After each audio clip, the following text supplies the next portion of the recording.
You all know our past president, Barry Walter. He is going to demonstrate how he uses fabric in making some of his pens. So welcome Barry Walter to the demo table. First of all, I use a thin CA glue when I make my pens, and I've got some fabric here with different types of CA glue. The first one I'll pass around is Star Bond, and this little patch here, took 30 minutes to dry. You don't use accelerator when you roll your fabric up because it'll dry the outside, but the inside's still going to be wet. It is mercury CA glue. Get this from Turner's Warehouse. Turns out to be a pretty good glue.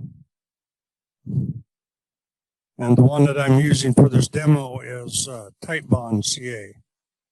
And this took 10 seconds to dry. And when this stuff dries, it gets very, very hot when you roll it up like this. So you don't want to be touching it when it starts to dry, because you don't worry about your skin. You got to worry about the meat in your fingers. That's how hot it gets. I'll burn it. Yeah. I got a little dimple on one of my fingers to prove it, because it hurts so bad you'll rip it off, and it rips not only through your skin but to the meat. I've used this, and I've got some wax paper here, and I used one piece of wax paper, and I rolled up and I treated it, and I set it off on some concrete for it to dry. It got so hot that the wax paper adhered to the concrete. I couldn't get it off. I got a hammer and chisel, and finally just said heck with it, because it's not coming off. So it gets very, very hot. So for this demo, I've got 3 layers of wax paper, and it's going to burn through the first one, I know, but I'm going to set it down on the floor and you'll be able to see the steam or smoke coming off of it. So when you try this, be very careful. I'll pass this around. This is very, very hard. That's why I use it. The mercury is the second hardest, which I'll probably use depending on the price. The Star Bond is a good glue for a lot of things, but for doing fabric, I wouldn't consider it, because it takes too long and it doesn't get as stiff and hard as the others. So I'll just hand these out and take a look at them. Here are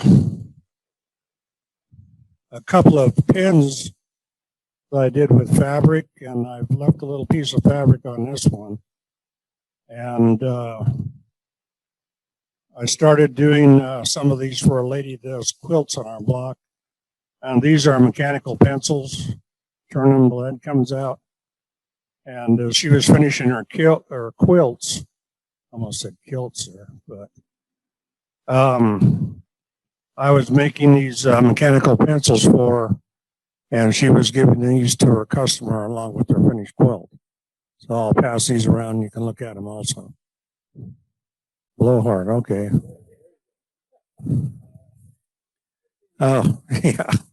Now the fabric that I use is, as you can see, is the same on both sides. It goes all the way through. It's woven in. I didn't know that much about fabric until I started making all these pens, but I usually use denim, or I will have something that's the same pattern on both sides.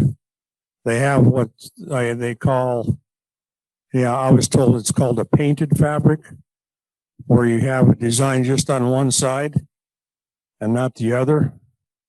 When you start treating that with CA glue, it just wrinkles up, and it's very, very difficult to work with.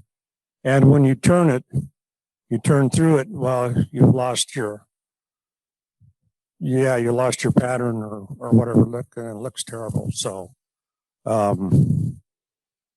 my quilt lady gave me all kinds of fabric to make pens with now. So here's the CA. It's a thin CA. Don't need much. I'm only going to roll up one tube. I've already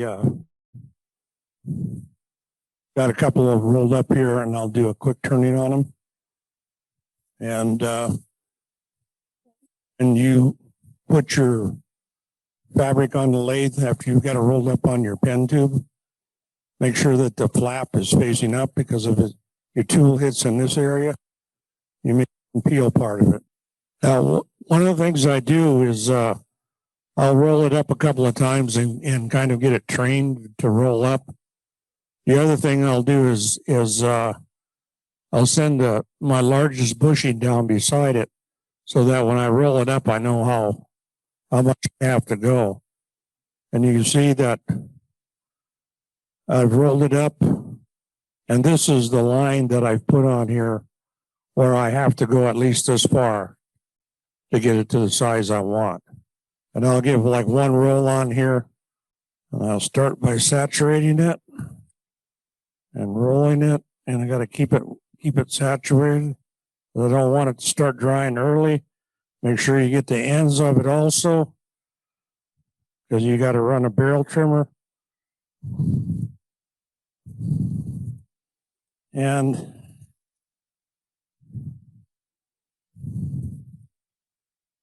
you can see what happens.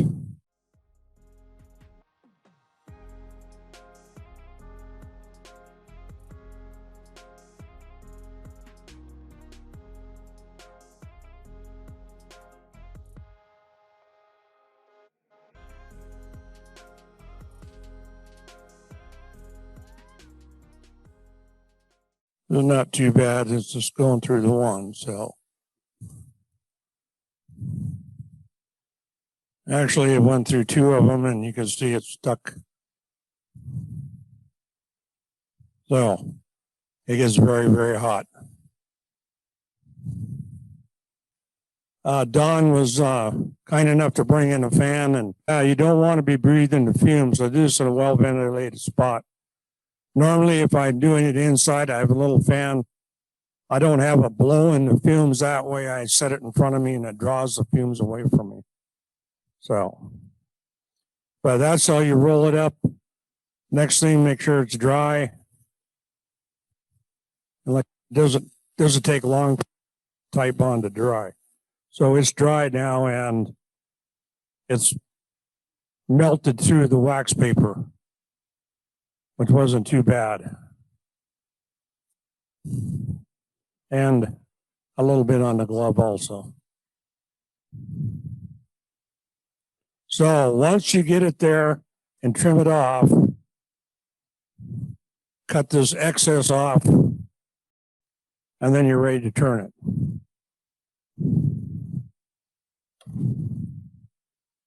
Yeah. So on the lathe now, I'm just going to use a round nose scraper, and you may want to use whatever you're comfortable with.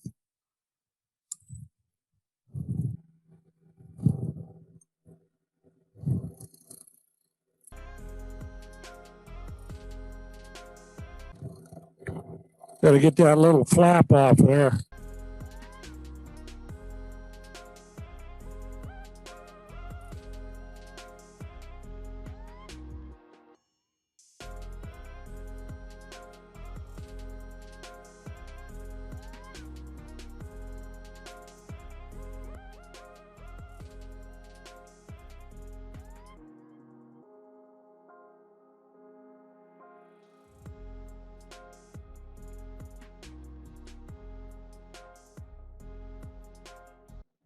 You can't get very aggressive with this like you can with wood sometimes.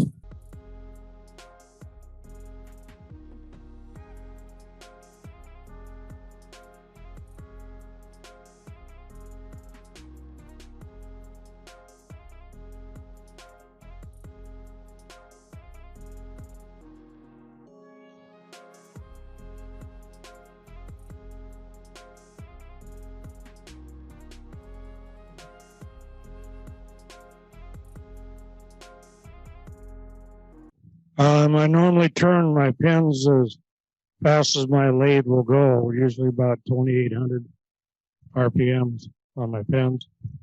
But when what I'm going to do now is I'm going to wet sand it a little bit, take the rough edges off, and then dry it off. And I'm going to do that about between 500 and 700 RPMs, because wet sanding, if I keep it wet and cold, that's going to work out fine. When wet sanding, I learned a little trick from Chad at Turner's Warehouse. Have your little container down here, and you don't have to worry about dribbling water all over. It's all right here, and you just get it wet, sand it, and I'm just going to take off the rough edges with 150 and then maybe up 200, but I'm going to put a CA finish on this also, and then I'll sand through the grits on that and use I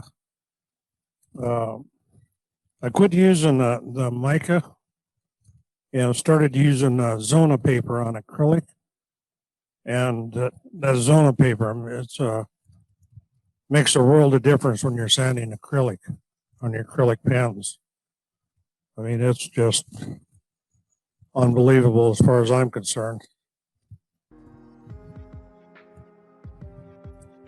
You see, I'm getting a little fabric on there.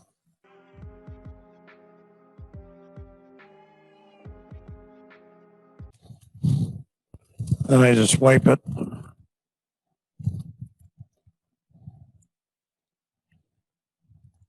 I'm going to go to a 240 grit.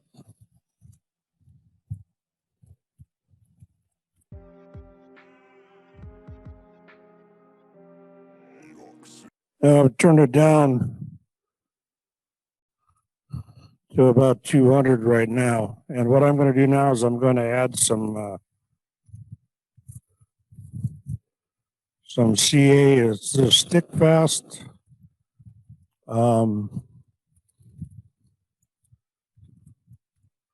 Here we go. This has a little bit of elasticity to it. And if you're going to coat the pen, the fabric pens, this is what I recommend using. The other CA will get on there, but if you drop it like on concrete or something, it's probably going to crack on you. Or this will last a lot longer.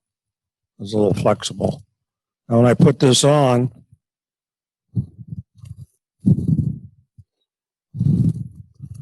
I keep my little bags that my pen kit parts come in, so I can use them to guide it on.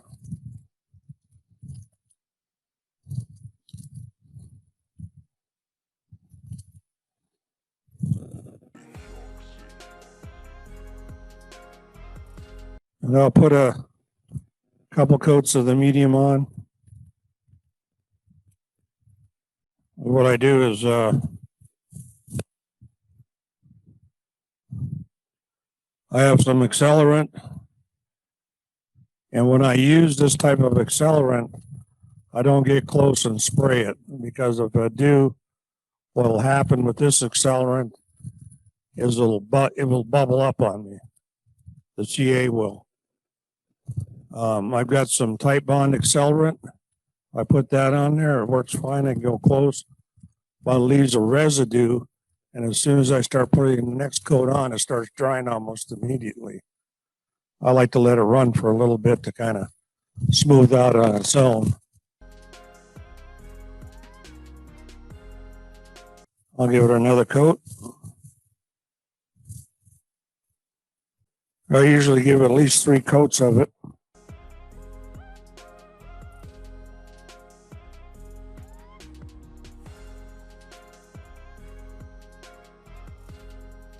Without the accelerator, the brand, I think it took about 45 minutes for a coat to dry without accelerator.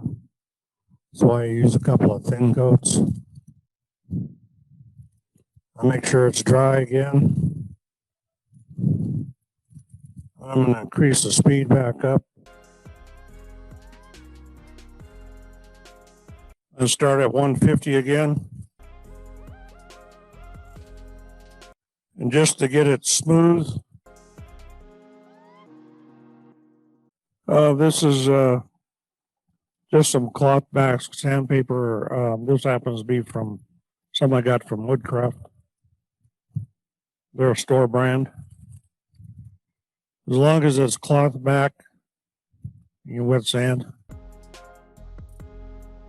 And then between coats, I'll give it a wipe, and you can see, I don't know if the camera will pick it up, you can get a little bit of the CEA residue on there.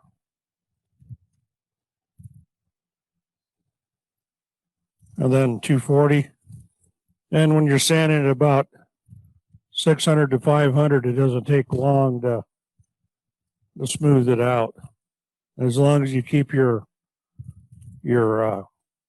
sandpaper wet and cool, it's not gonna, it shouldn't burn or cause any problems. Keep rinsing it off because these little pieces are clean and I can use them again, so why not? Okay, 220 grit or 320.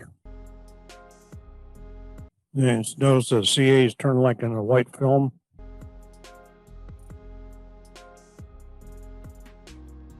And again, I use the same method whether I'm using denim or any of this other cloth.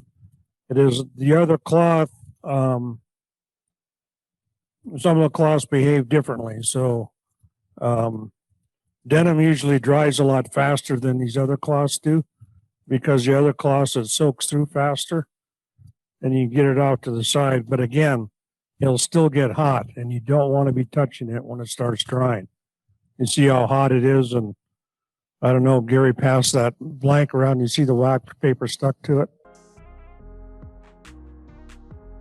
Okay, and 600 grit. Now, a couple times I've made these denim pins, and when I get done, I see these little white dots in there. I go, what the heck is that from? And I realized that denim, the threads aren't dyed. The cloth is dyed, and that's why your blue jeans fade. So the little white ends are the ends of the thread sticking out. So those little dots are the ends of the thread.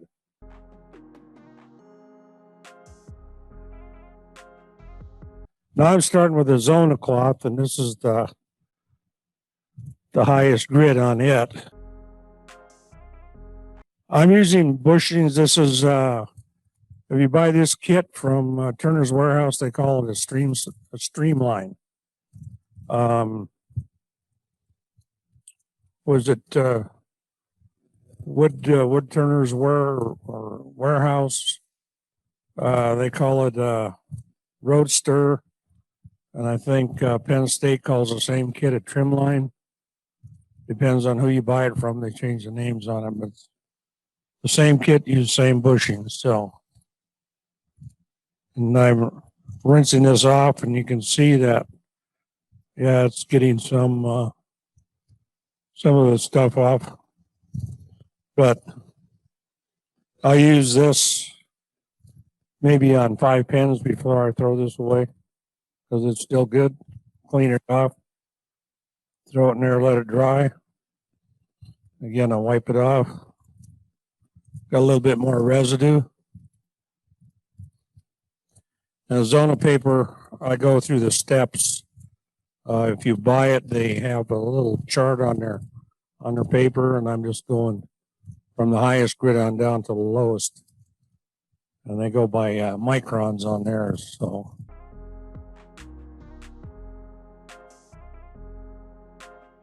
I'll go through all of these, and then normally when I get down toward the end, I'll just use a